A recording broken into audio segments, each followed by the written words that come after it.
people who go on to be successful, they're still not doing all of those areas right. They're just not doing it as well. I've never heard it worded that way, bro.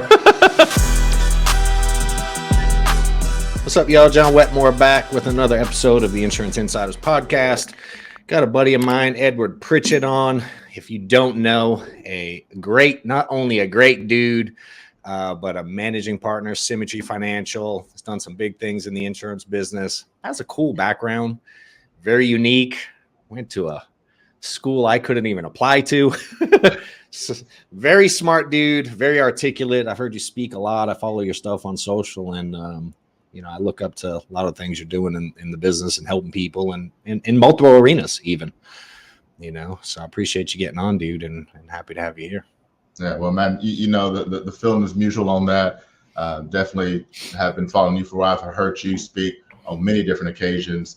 And, one of the reasons why, like when you reached out to say, hey, let's get together, do a little collaboration here. I was like, yeah. Of course, because it's people like you that are helping our industry do what it's supposed to do. And at the end of the day, that's helping our clients. And, that's become more and more, like I've been in the industry now for 15 years, every day, every week. Fortunately and unfortunately, something happens that reminds me, like, that's what we're in this business for. That's why we're here, is to make sure that clients are served as best as they possibly can be. And it's stuff that you're doing, helping on the training side, on how to build a business, all the different aspects of this business. The more we can get that out to people, the better it's going to be for them, and the better it's going to be ultimately for the clients, because we have better agents out there serving in a better way. Yeah, I hear your messaging a lot, and you talk about that obviously very frequently, and I think it's cool, bigger picture, because as you know, the industry's funny, you know what I mean, and like not everybody's in it for like big picture. Let's help people with not only clients. I'm a big fan of like, dude, I love helping. I'm grateful for what we do for clients, but what drives me is helping the agent help, honestly, their families and their kids, and get to see people live differently through the helping of clients, of course. But I just love our industry, dude, and there's so many good people in it. And I don't know, man. I don't play in the BS part of it. I like to look at it as it's easy to get caught up. Like we know people like drama, right? All you gotta do is turn on the news. Like people love to watch drama and to kind of be involved and not. But it's so much more effective to actually get stuff done by finding those ways that you can say, okay, look, that's going on. That's out there. Like I'm not on a mission to try to change that about the industry. I hope over time, by more and more of us just kind of refusing to participate in that, there's going to be a good sector that doesn't go down that route, and we can really focus on helping our clients and helping our agents just have a better life. Like that's what we can do with what we sell. But it's just being cognizant of that. And when you feel yourself getting sucked into that, I always ask myself, it's like, is what I'm getting ready to do, is it best for the clients that are served? Is it best for the agents that are served? And then lastly, is it best for my business? Because my business isn't going to do well if I put it ahead of my agents or my clients, So true. That's true. It's funny. You just said get stuff done. I don't know if you see that. I see it. Except I don't say the stuff. We live by it, dude. I try to keep it, PG. You do good. It saves my guys some editing. If you're looking to transform your insurance sales game in just 12 weeks, this course I put together is for you. Go over 20 different topics, everything from sales to goal setting to lead plans, and everything I've done in the last decade plus, having multiple six-figure sales success. I've helped hundreds and hundreds of agents get to multiple six figures all over the country, mentoring and speaking at all kinds of events. So available now. Find the link in the description. Use the code LAUNCH for a discount code. So speaking of your business, dude, give a little rundown. Obviously it's funny. The longer I do this, the more I realize we're in a little bit of a bubble, and a lot of people don't know who either one of us are, which is, which is cool. And so it means we got more work to do. But for me, I think I do a lot of the work I do to inspire other people to achieve things they maybe don't every day think they can achieve, and I know you didn't come into this thing killing it. I saw what you made your first year in the business, and very similar, dude. I didn't start out as a killer. So give them a little background and perspective. And if, I don't know what y'all are doing today. I know y'all sell a ton of insurance. last I heard, it was over 50 million a year. I don't know how many agents. I'm assuming, thousands a year sell a policy. But if you want to give any insight into where you're at and a little bit of background how you got there, it'd be dope. Okay. Yeah. Well, started off. I was an engineer. I was not an insurance agent. I know very few insurance agents today that were like, oh yeah, I went to college for being an actuary and like getting into insurance. Correct. Like I don't know. If you're one, please like hit me up. I'd just like to have a conversation with that unicorn of a person, because I don't know anyone who got into insurance that way. But started off, wanted to be an engineer. Got out of college right before the Great Recession.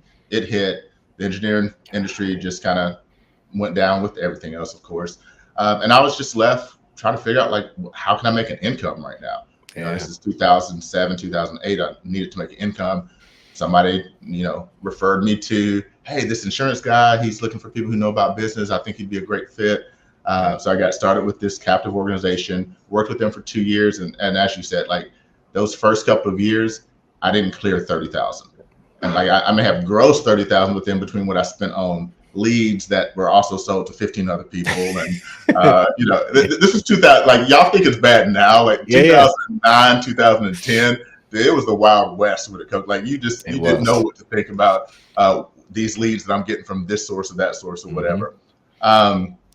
So I got started there, then, got into the independent side in 2010. And that's where I've been since, building the Pritchett agency, working with Symmetry Financial Group on that.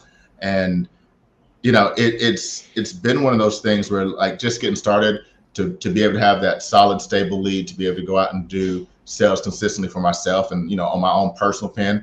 My first year on the independent side wasn't, again, groundbreaking. I cleared $73,000. Not bad, a lot better than what I was used to from the captive organization. But again, not killer standards, I don't think, based on some of the things that we see today. But what I learned was just that this is a way that an agent can come in, and as long as they have a consistent resource for how to get in touch with clients, they have a system to help them train and develop themselves, and then they have the fortitude to just stick with it and do the work. And was able to use that over the next, now going on 14 years, to go from me, myself personally, in that first year, with a handful of agents that I was able to kind of convince to work with me in the beginning. We did like $250,000, $275,000 in total premium issue. And then just year after year, it was just like, it was able to just step up. In the first year, we were able to double going into the year. So from year 1 to year 2, double that up. Year 3, we're pushing to kind of almost hit $1 million in that third year. And then the acceleration, once we hit this little, whether you want to call it a tipping point or a critical period point, but it started to happen so much faster. And then, it was a $3 million year, a $5 million year, $13 million year by the time we were 5 years in. And it's just rolled since then, because it's putting people in a place where they're able to improve their lifestyle by really helping those clients. Going back to the fundamental that we started off talking about with this. And now we're sitting, 13, almost 14 years into this. In a typical year, we have around, or let's just talk about last year. Last year, we had over 1,300 agents write at least a piece of business. And from that, we got just over $50 million in placed business and annuities out the door, which what that means is that's clients being helped in a great way. And now our agents are starting to receive a lot of commission, right? Because I don't think, some people don't realize, like when you really break down a large organization and the commission, if you just call it $50 million and you're on a 120, 130 contract, right? Like what does that mean? That means that's $65 million of commission that's coming back to those agents. And if you have 1,000 agents or 1,500 agents right in that business, kind of average that out. Like obviously results depend on what you actually went out and did, right? But like, even if you just look at the average, like, are you adding value to those agents? Are they able to do something different with their life and the lifestyle that their family is going to be able to experience from that for that point moving forward? And so that's the focus right now, really is to how can I continue to do that work to get more agents in a place where they can just be consistently successful, so that we can continue to grow and expand on that. We've had our hiccups over the years. There were hiccups with mailing issues, back in like 2016, 2017. And of course, 2020, COVID hits and we're like, okay, how do we adjust to this? And like we've adjusted, we've grown. And that's where now we're able to continue to move things forward for the agency overall and for the agents, because they have that consistent sort, like it's resources to get in touch with clients, a system to train them and keep them going. And then they're bringing the fortitude and the willingness to say, you know what, I know this is a small business. This isn't like a job. I have to go to work. I'm going to bring that with me every single day. And there's going to be some weeks where, we're up here. There's going to be some weeks where I'm down here, but I'm going to work to try to get as much balance to that as I possibly can. And that's what I continue just to talk about, to try to teach and work with our organization. And that's why I put stuff out. I mean, I say our organization, but like I put stuff out on social media because it's for anybody. Like you don't have to be in my organization to learn the same stuff that I'm talking to them about. That's why I put that out there. Yeah, it makes sense, dude. It's neat having similar journey in a lot of ways, especially early, I didn't start out selling a ton. I eventually did. But it took me a minute to figure out. I overcomplicated stuff. I don't know what your problem was. I don't know. Were you like super analytical? I mean, engineer. I know in school, all my teachers told me I should be an engineer, accounting. But I overanalyzed the industry like really bad early on. I overcomplicated it. I wouldn't say. I definitely think the engineering background helped me in the beginning. I do tend to overthink things, but I'm very good at just like building out a process and having that flow chart, because I was a chemical engineer. So it's like, here's the flow chart. And then what one thing can I change and see what changes that result, right? And I'm just meticulous in that way. Like it doesn't have to be overly complicated. Like I build it out, it is what it is. And we're going to do the same system, but we're only changing one thing at a time. And as we change that one thing, we're going to give it 2-3 weeks, see what the output is. Did it change in a positive way or negative way? If it was positive, okay, let's do more of that. And then find the next thing that we need to modify. If it was negative, okay, let's go back to what we were doing before and find another point to change in the process, right? And it's just doing that in a systematic way. I've figured out my process, and then now it's, okay, how do we take that? And here you go. This is what you can get started with. As you get started with it, we see what those first results are. And then for each agent, we can go in and say, okay, within this process, let's change this and see if we can get better output. Let's change that. Let's see if we can get better throughput. Right. And it's just thinking through the sales of life insurance like that I feel like for me personally, it's what allowed me to sell, even though like I don't consider myself an extrovert. I don't consider myself I'm not the guy that goes and talks up everybody at a party or a gathering. Right. Like I'm not that sales guy. Like I know you and I both know plenty of those guys. Right. Yeah, we do. Like I'm just not that person.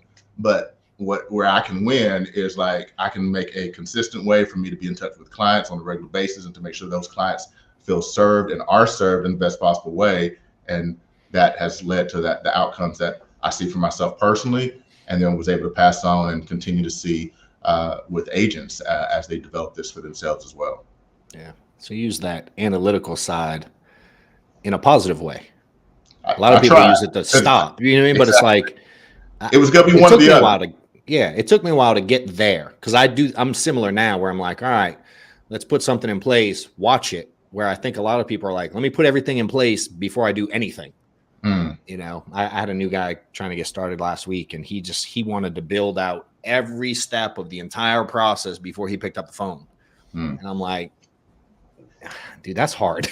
It's hard to do. Well, the other thing is like, why not? That's where a system matters, right? Because don't build out don't you build out everything in the process. Take a process that already exists, learn it, and then once you start seeing results, now you can start modifying that process. Like, I'm sorry, there's nothing new that needs to be created for selling life insurance. There just isn't. There's not a new system. There's not something that's going to be better than anything that already exists. Take it and then work on it to make sure that it fits you and how you can get results with it. Yeah. Did you? It sounds like you knew right away you wanted to build in this thing because you said you had some people on board pretty early. Yeah, Would you see early vision wise? I mean, when I started with Symmetry, it was a tiny company. Yeah, I mean, I think that the Yeah. year before, the entire company had done $300,000 the year Yep. before I joined. You know, the vision that I got, one of our founders, Casey Watkins, just kind of sat down with me when I first met him, and just explained, like, this is what we see. This is where we see this thing can go. And that's, I think, the hallmark of a great leader is someone who can cast a vision that you can just latch on to and believe in. And I saw it. I felt it. I believed in it from what he was telling me in that moment. And so it was one of those things where I went out and did the personal production initially because I joined and I was broke. So I needed to make some money. So I needed to just go out and personally produce at the beginning. But then, even when I was first getting started there, I was talking back with some of the agents that I worked with at the previous captive organization and just saying, hey guys, I know y'all might still like what you're doing over there, but you may want to take a look at what's happening over here. It's up to you. You let me know.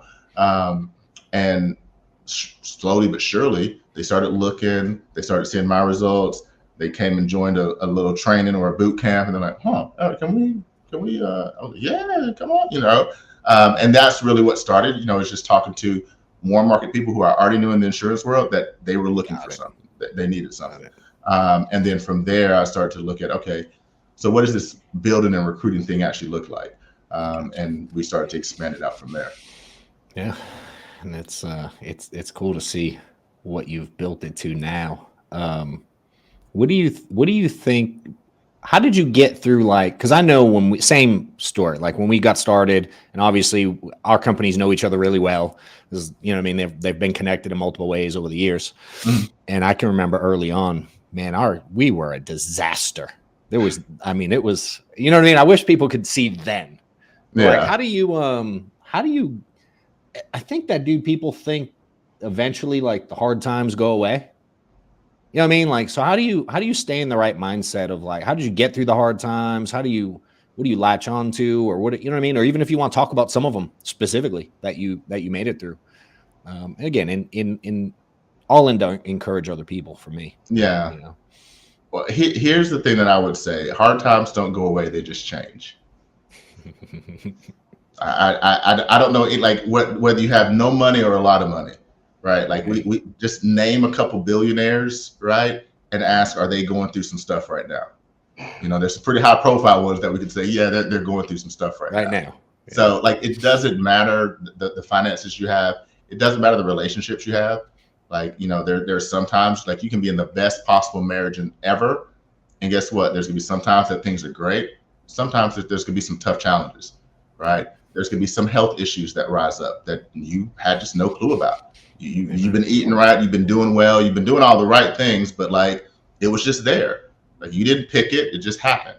So it's not that hard times are going to go away at any point in time. What the challenge is how do you raise your level so that you can handle the next hard challenge in a better way? Yeah. Right? Because I've definitely gone into, like, in this industry, let's take leads, for example.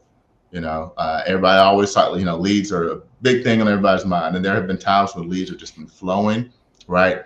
Mortgage rates were 2%, 3%. And like, there was so much data, and, like, we were sending it out, and, like, instead of 1% returns, we were getting 3% returns. Like, oh, this is awesome. I remember the gold rush. Right? Let's go. Let's sell some insurance, Yeah. And then something changed. Yep. Right? I didn't change the economy. I didn't take interest rates up to 7% on a new mortgage, right? But it happened, and we had to shift. The lead flow that we were so excited about wasn't there. And we had to figure out, okay, what's the way that we can still get in front of clients that are still looking to buy insurance, right? Like, I tell people this stat all the time.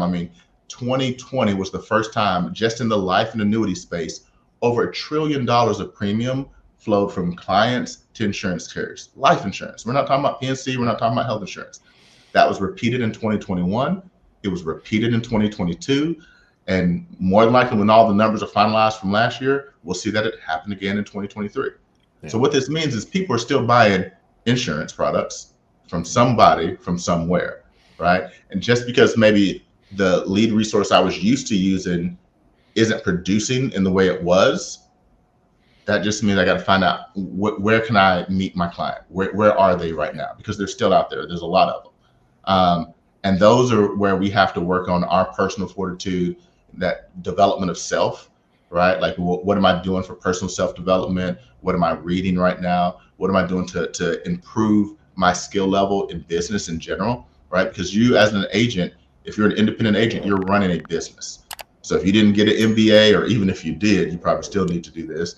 But if you don't know and understand how to actually run a business, you have to educate yourself on that, because your business is only going to grow to the level that you can maintain it and continue to shepherd growth, right?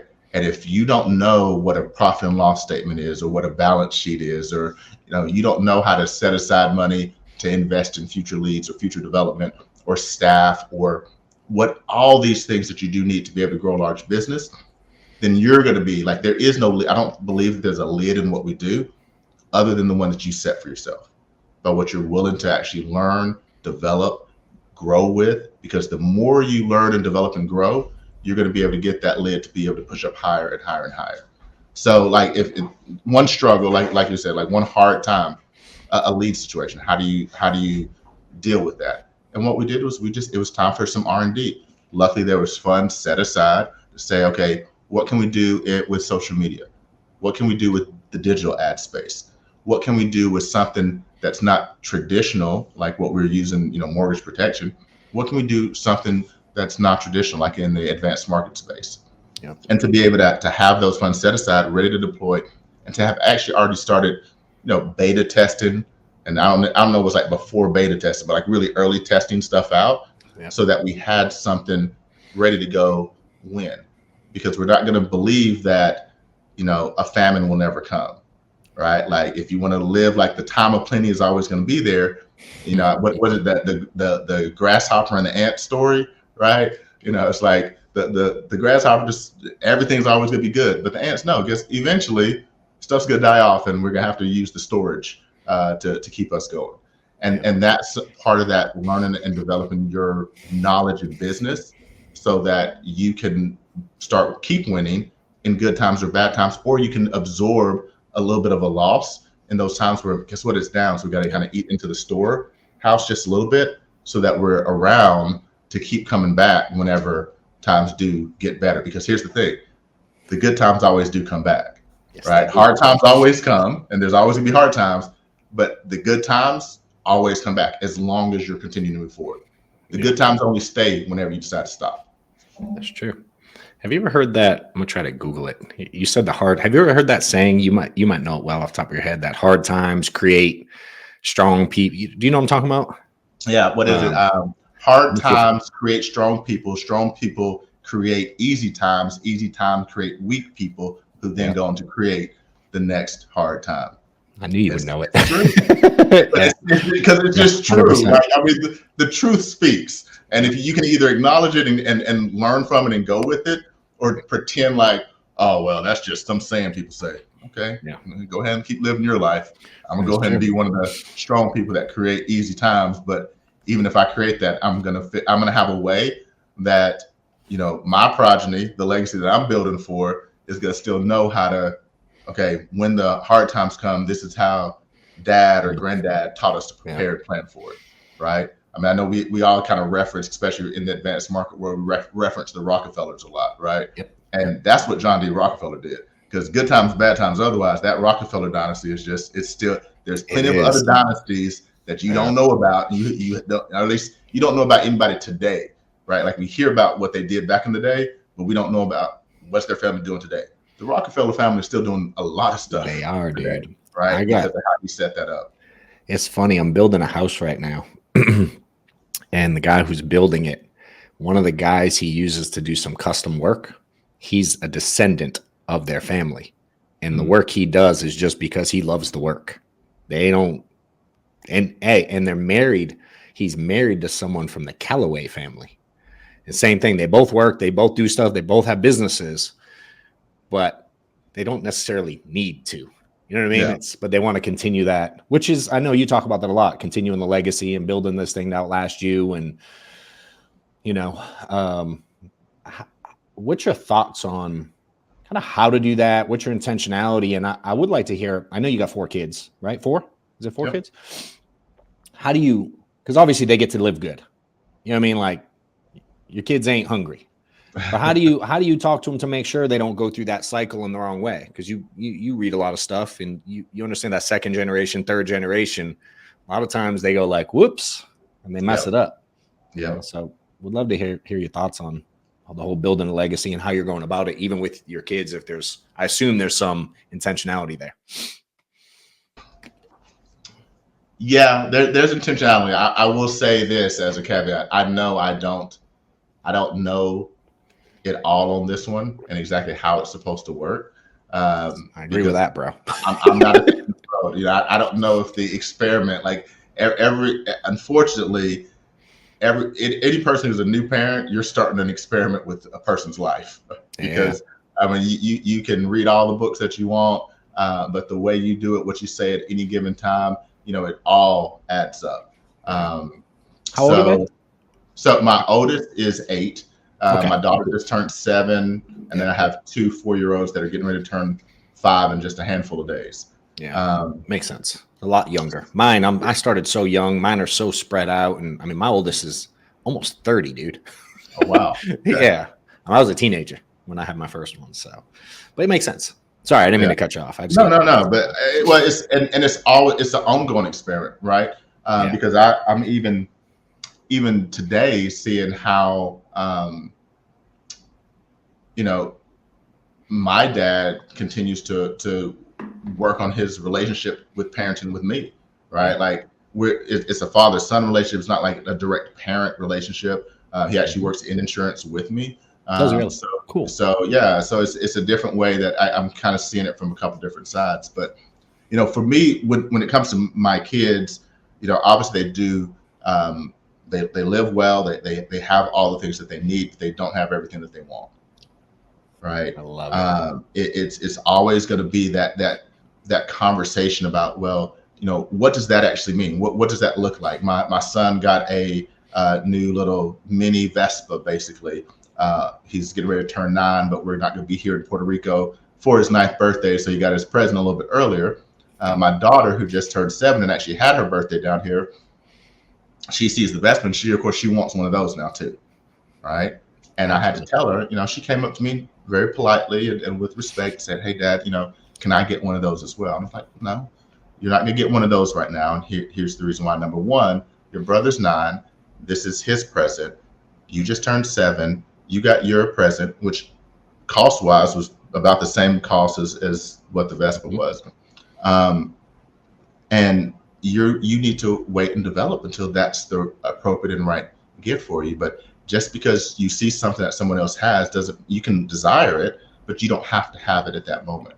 And there were some tears on her part, right? She cried a little bit, and she's still working. Like, I also teach my kids to be good salespeople. No doesn't mean no. It means no. Like, no. So like I'm teaching them both sides of it. I'm teaching them both sides of it. So like she certainly has re-asked, and I've had the conversation. And the biggest thing that I've had to learn for myself is to learn that patience, and that like, it's okay for them to ask me for something multiple times. It's okay for me to have to, I mean, how many times did it take us to learn a lesson, right? So for me to get, I already told you about that. Why don't you? No, it's like, okay, thanks for asking again. I appreciate it. I see what you're trying to do here.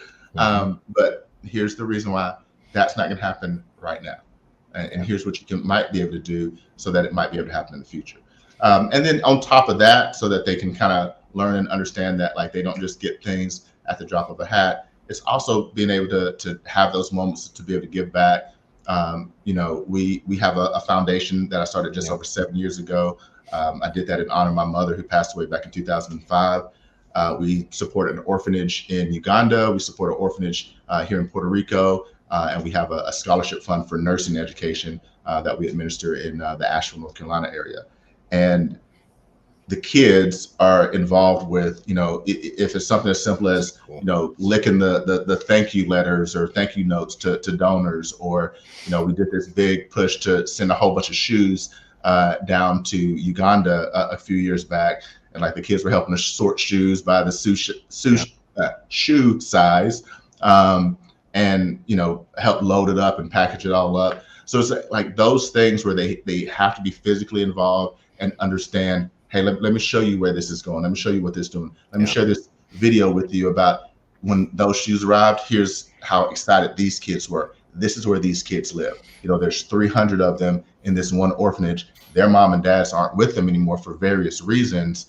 And we're helping them out. We're giving of what we have in excess so that they can live a better life and hopefully be able to do more with their life because they're getting a better education and they can get a step up as well. So just being able to show them that, not just in, hey, mom and dad write a check over here or a check over there, but like, this is what the family's purpose is. This is what we're involved with. And this is why, like, being able to tie that back to my mother, and why she, what she lived for, when she was here. These are things that keep legacy. Like, there has to be a purpose behind legacy. It's not just, oh, I just want to have a legacy. I just want to do good. Like what's the purpose? Like, what's the why? And for me, it's certainly been, and this is something that I get challenged on quite often.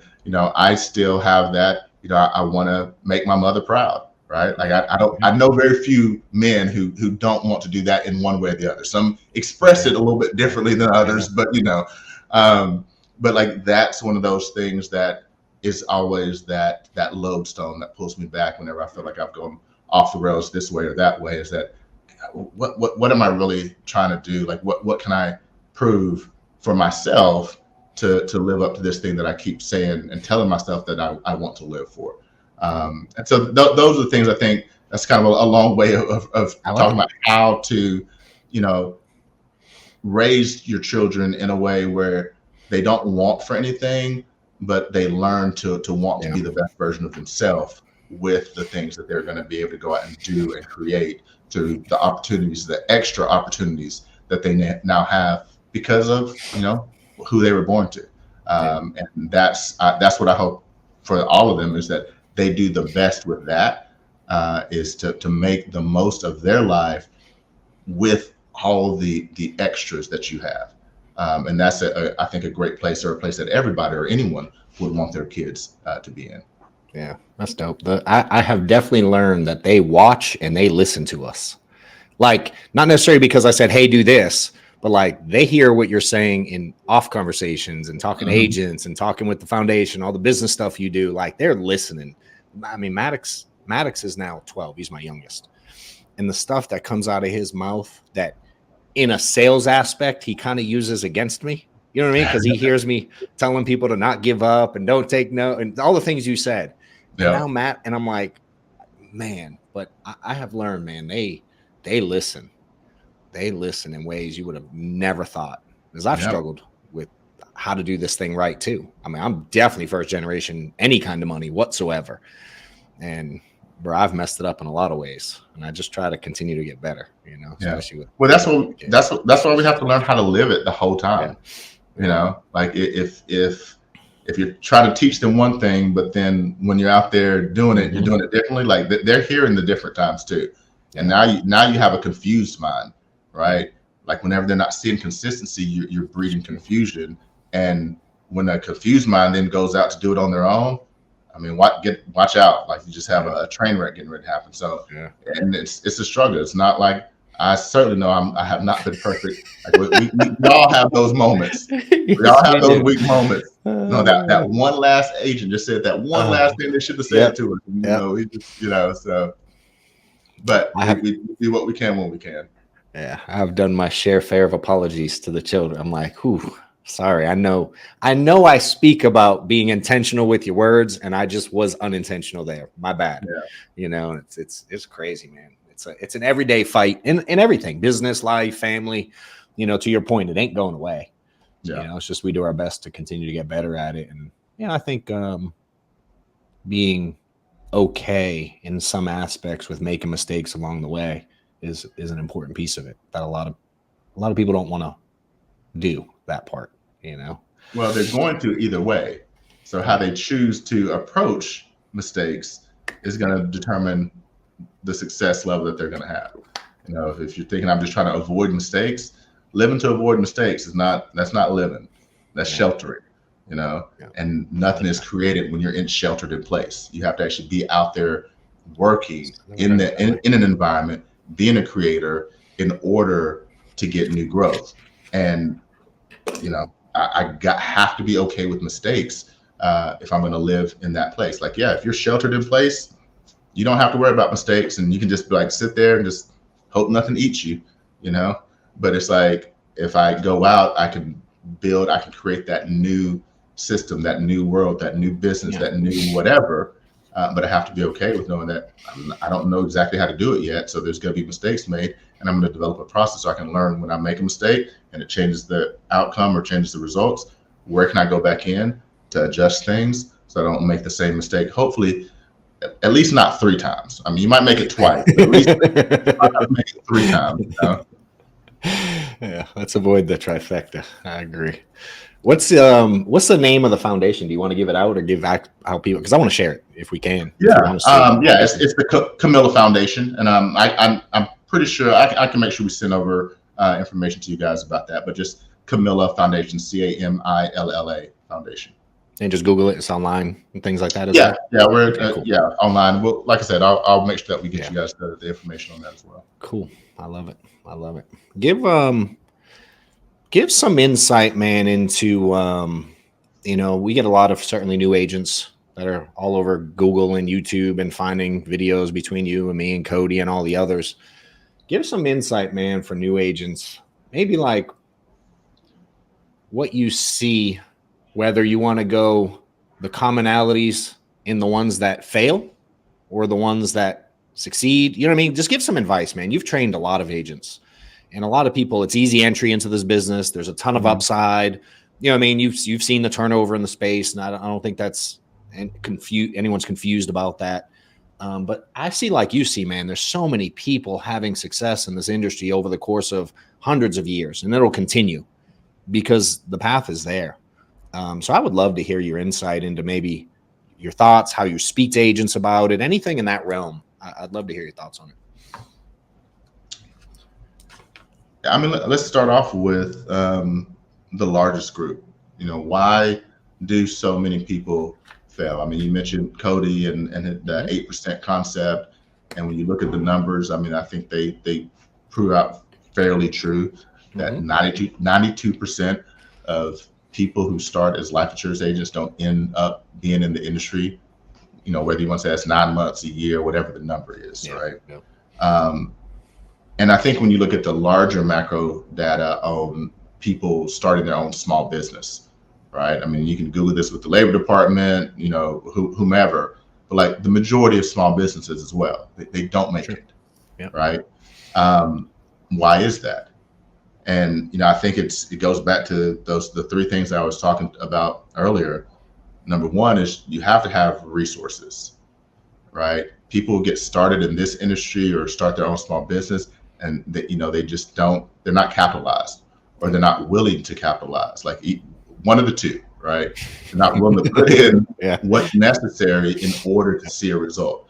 And what's necessary, I don't know many small businesses that when they do get started, they think, okay, I'm going to get all these, buy all this inventory, put it in the store, open up the store, and I expect to be profitable next month. Yeah. They like, if you start a small business like that, you're just foolish, right? Because that just does not happen. But even for us as on the insurance side, like when we bring people on board, they have to understand, like, look, you have to make an investment, right? Like it was when I started with the captive agency I worked with, the investment was my list of 100. Yeah, that was an investment, right? Like, 100%. Are you willing to write down 100 people? Are you willing to actually make that call, book appointments, and go out and sell life insurance to your family and friends? That's an investment. And if you don't have the money, that's the way to do it. Yep. We laugh about it now because we're just so used to leads. We're like, oh, leads. Yeah. But like a list of 100 works.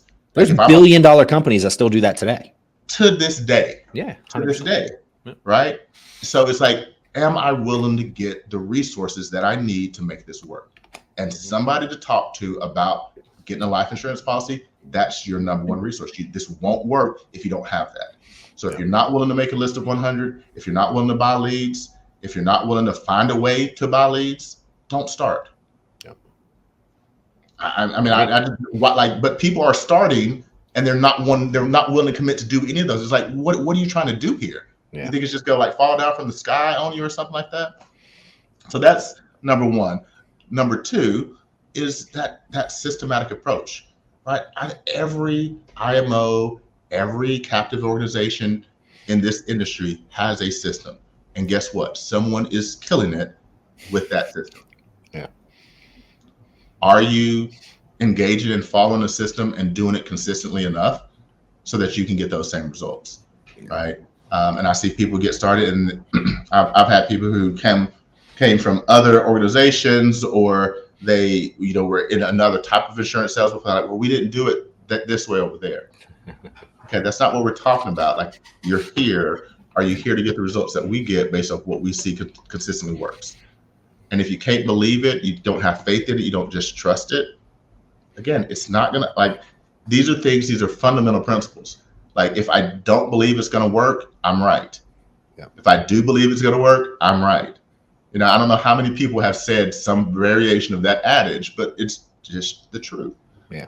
And if I don't have a system and I don't work a system, I might as well, again, not get started. And the last one is just bringing that energy. And this is something that is all on the individual. You have to bring the desire, that burning desire, as Napoleon Hill talks about. You have to bring the motivation. Like, I need to get motivated. You don't need to get motivated.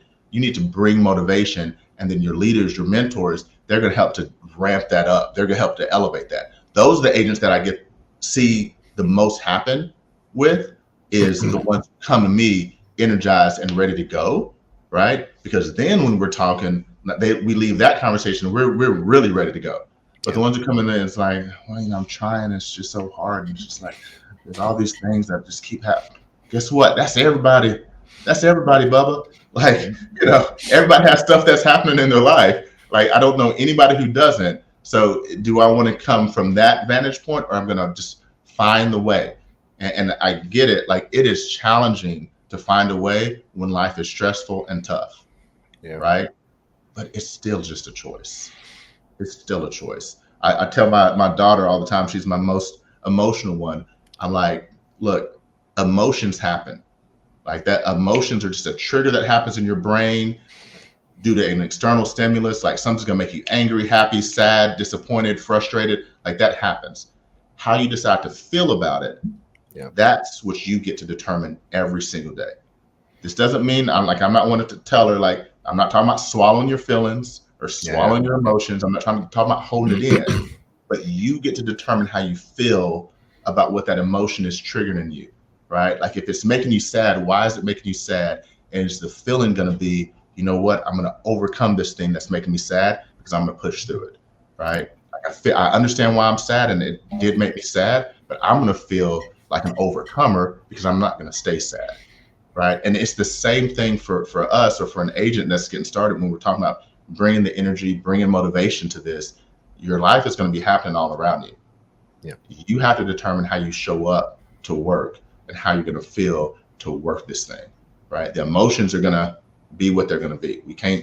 We're human beings. We're going to have emotions. We can't change those, but we certainly can determine how we're going to feel about what that emotion is going to do for us in that particular moment.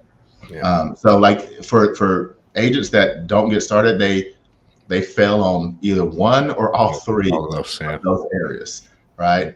That's where they're missing some point in all of those. And people who go on to be successful, that 8% of people, they're still not doing all of those areas right. They're just not doing it as wrong. That's the crazy thing. That is the crazy thing, John. Like, I've never heard it worded that way, bro. I know nobody who's doing all of those areas 100%. And let's be honest. Whoop. No, you're good. That was great. I love it, dude. Man, That one made me laugh. I'm gonna steal that one, dude. I love it. But really, like, I don't know anyone, even at the highest levels of this industry, agreed, who are 100 on all those areas. But they do it right more often than they do it wrong. And the people who fail are just doing it wrong a lot more often than they're doing it right. And if you can just flip that, just like, again, that gives you that's where grace, thank God for grace. That's where grace comes in, because I don't have to be perfect. I just have to do it right more often than I do it wrong. So it's really doing the same exact thing, just doing it either more or less often, depending on which thing it is. Yeah. Everybody's doing Simple. the same stuff. Dude, that was the simplest explanation of the other side I've ever heard. Well, there you go. Hopefully this is going to help somebody figure it out for themselves. Like, oh, okay, I can do that. That's it. I can do that. I can be 51% good and 49% not good. 100%. And win. I think Vegas makes a lot of money on odds like that. I think they do. Crazy. What's give some advice on I want to hear your thoughts on like building and structuring an agency properly, profitable. I hear you talk about base shop a lot, which excites me because most people probably don't even know what that is, much less do they have one. You know, I would love to hear your thoughts on building, dude. This is the piece of the industry I love. So however you want to attack it, just do you. Obviously, you know, I'm guessing you have quite a few leaders. I actually don't know right off the top of my head who your guys are. I'm sure I know them, but in my head I actually don't. But I would love to hear some thoughts on just building and structuring. Again, most importantly, a profitable company in this space. Yeah, I mean, when you're looking to build an agency, you definitely want to make sure that you're being a leader from the front and developing leaders, right? Like that has to be a part of. Like I got to figure out a way to be able to lead my team by showing them the things that, like I said, the process. Like, what is the process that they're going to use? It doesn't have to be your process. You can have gotten the process from somebody else, but you have to have a process that you're working with, and then you can start to, you know it well enough that you can start to teach it, right? That you can start to help hold people accountable to them doing that process as well. And from there, it's really seeing, because we know there's a certain percentage that are going to actually do that, right? We were discussing, like, if it's 8%, then it's 8%. Like, I wish I could just change the percentages. We've been working it for 15 years to try to change those percentages. They kind of are what they are. So I'm looking for who are those people that step up and get into that top 8%. And once I identify and find someone who does that, if you can sell and you want to build, you can build. Because it's two sides of the same coin.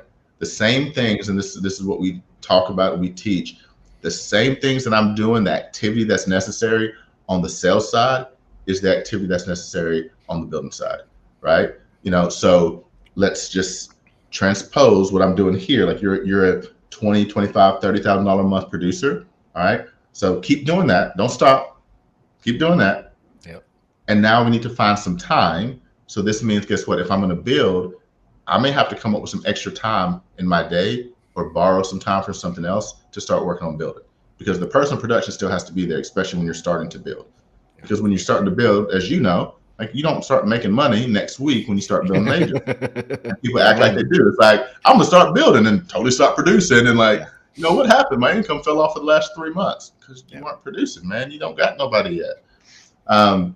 But I can transpose that over here, and then it's just, you know, it's what's the activity? Who am I finding? And what am I talking about and teaching about whenever I'm bringing them over to be a part of my team? Because as long as I'm doing those things, I'm going to start identifying and finding individuals who bring the one thing that I can't bring for them, and that's that energy or motivation. Yeah.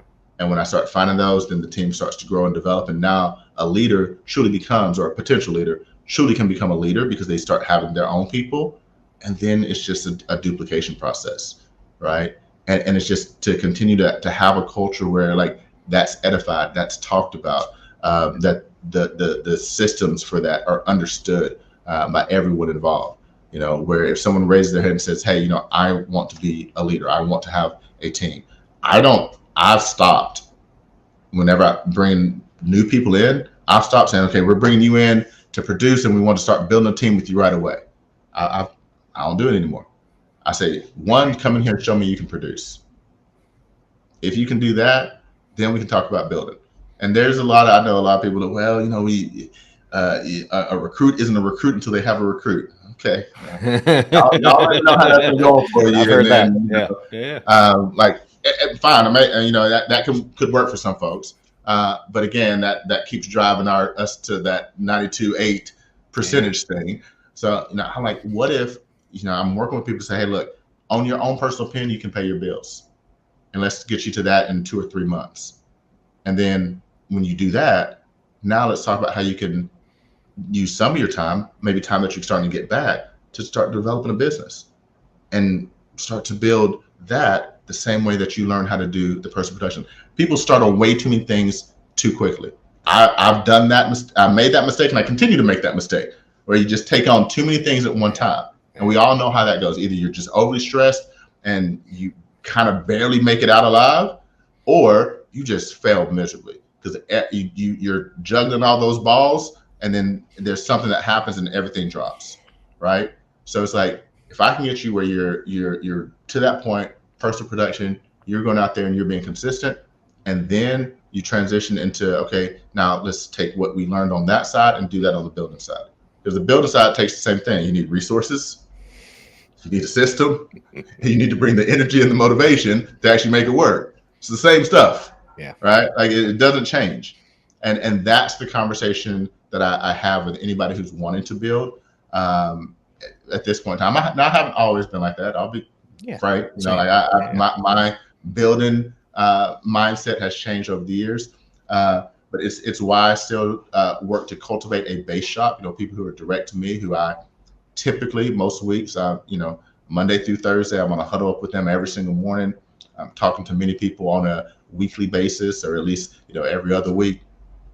But those are the things that enable me to identify those leaders and then help them get to that next level as we work together. Yeah. It's funny. It's like, if they can do the 3 things over here, the concept and the principle of it, now they have that confidence. You've helped them breed that confidence in some kind of way. It's like, oh, same thing, just maybe a few different steps, maybe learning people different, learning how to communicate different. Certainly there's obviously some funny aspects to it, but at its core, it is the same. And if you've achieved it in one, why not in the other? It's been a fun ride learning how similar they are. Yeah. The parallels. What's your thoughts? I'm going to just throw a word out for you. I just want to hear your thoughts on it. I was listening to something this morning. I'll tell you about it after. But expectations comes to mind. When I think a lot about building or agents or getting people started or just the business, do you have any thoughts on the word itself, or do you use it in any way? Or I'm just curious. This is just genuinely curious. Expectations. Yeah. I think it's a powerful word. I think it's a very powerful word, especially for, we were just talking about building. Whenever I hire someone, their expectations have to be set correctly. Otherwise, I'm going to run into a lot of trouble a week in, 2 weeks in, a month in, 6 months in, right? Like, expectations have to be clear. The clearer I can make it, and they're never going to be 100% clear, but the clearer I can make expectations, the better the outcome is going to be. It's typically when expectations are at odds with each other that we have problems, right? I thought it was going to be this way. Well, you said it was going to be. No, I didn't say that. The battle starts, right? Yeah. So, it's such a powerful thing. We have to, and it goes back to one of the things you mentioned earlier, intentionality, right? Like, if we're living in an intentional way and we're having intentional conversations, we are trying to be clear on the expectations of, hey, here's what you can expect from me. Here's what I'm going to do. Here's what I need you to do, right? If you're ever unclear on that, let's pause, let's have a conversation, let's talk, so that we can move forward in this thing as clearly as we possibly can be. Powerful word, one that we need to be more cognizant of, and just aware and intentional about, like, what are the expectations that your people have of you, or that you have of your people, or that your clients have of you, or that your spouse has of you, or that you have of her, right? Like, the clearer people are about expectations, the more things are going to be able to just run smoothly and get greater momentum. whenever you have clear expectations.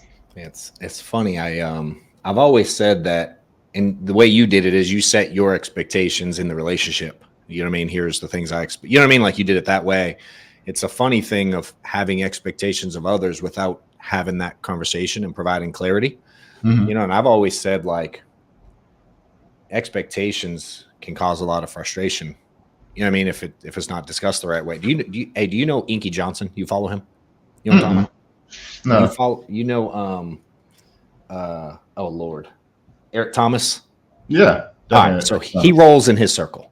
But Okay. Inky Johnson was like a D1, I think Clemson, I want to say. Clemson or Tennessee. I can't remember. D1 football player, like NFL for sure. And he got injured on like one of the final plays of his college career, arm paralyzed. And he's a pretty big motivational speaker. He has a really cool podcast called Serendipity now. Crazy enough, I followed him for a little while because I've followed Eric Thomas for years.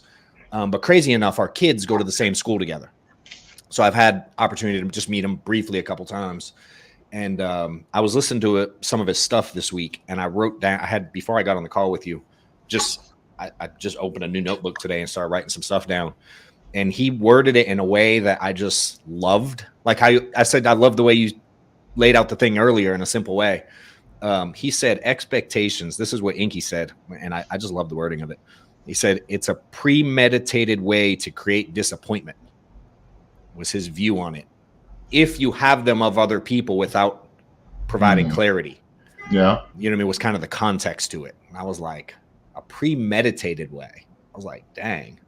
You know, meaning if I have expectations of you without us having a conversation. Yeah. You know what I mean? It's like, huh. You're setting a step up for, yeah, no, that's good. In his eyes, on purpose. You know? Huh. I was like, that's a deep way to look at it. And I just been listening to his thought process on some stuff. It's really cool. I think you might like him. Check it. If you like Eric Thomas, you'll like his style.